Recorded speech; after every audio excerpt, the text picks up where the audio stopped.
Welcome, dear friends.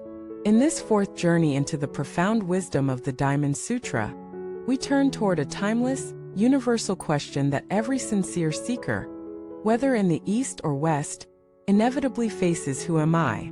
Not in the psychological sense of a personality or profession, not in the social roles we inhabit, but in the deepest, truest sense. What lies beneath the layers of identity, memory, trauma, ambition, gender, achievement, and defeat? This article is an invitation to explore that question through the lens of the Diamond Sutra, not intellectually, but existentially. The Diamond Sutra, one of the most influential texts in Mahayana Buddhism, begins not by offering definitions or dogma, but by gently and precisely chiseling away at our illusions. The very opening lines remind us that even the most revered teachings, if clung to, become obstacles. Why?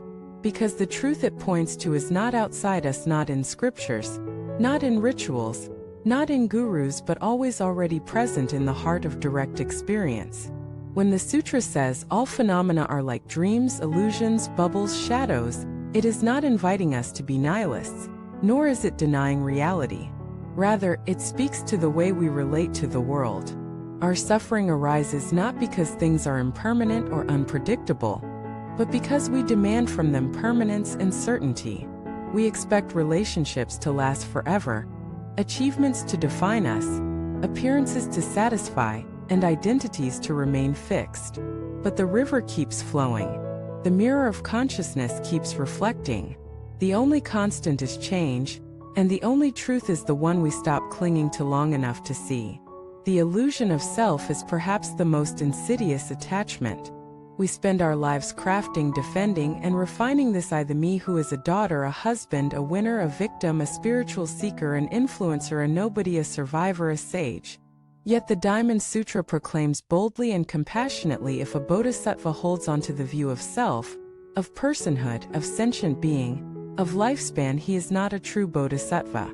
Shocking, yes, but liberating. Absolutely. What this means is that the more tightly we cling to our self-image, even the image of being awakened or good or broken, the farther we drift from the spacious truth of what we are. The ego is not merely an illusion because it is false, it is an illusion because it is incomplete.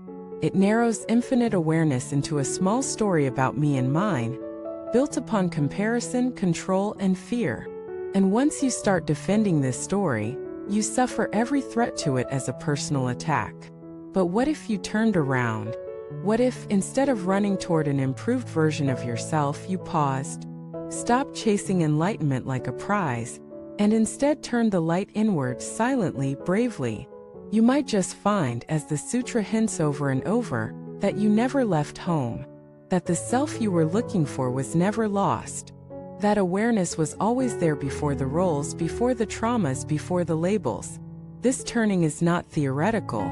It's immediate. The Diamond Sutra doesn't ask you to believe anything, it dares you to look.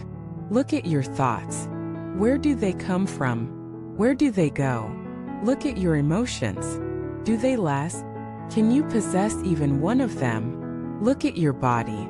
It ages, it changes, it surprises, it disappoints, but is it you? And who is the one observing all of this? As this investigation deepens, something remarkable begins to happen. A gap appears between your awareness and your conditioning, a spaciousness that has always been there. In that space, suffering softens, fear uncoils, the need to control starts to fade. You realize you don't have to become anything. You can simply be. And in that being there is peace. Not the peace of a perfect life, not the peace of having no problems, but the peace of knowing you are not the problems. You are not the roles. You are not the story. This realization is not a one-time epiphany. It's a continuous unfolding, like a lotus blooming petal by petal. Every moment of awareness is a return to the original face, the true self, before names, masks, and mirrors. And every moment of unconsciousness is another opportunity to wake up. The sutra uses powerful metaphors to point to this truth. One is the metaphor of dreams. In dreams, everything seems real while we're dreaming: pain, pleasure, time, identity. But the moment we wake up, we realize none of it had substance. Similarly, what we call reality is dreamlike not because it's meaningless but because it is interpretive. It depends on the mind. Change the lens and the whole world shifts. So what does it mean to wake up? Not to escape the world, but to see it without delusion. To see others not as enemies, threats, or tools, but as reflections. To live without needing validation. To give without expecting reward.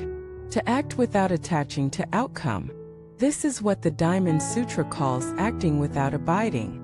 And therein lies the paradoxical power of the sutra. It dissolves your identity not to leave you empty, but to reveal the fullness that was already there. The more you release the need to be someone, the more compassion flows. The more you let go of needing to be right, the more truth reveals itself.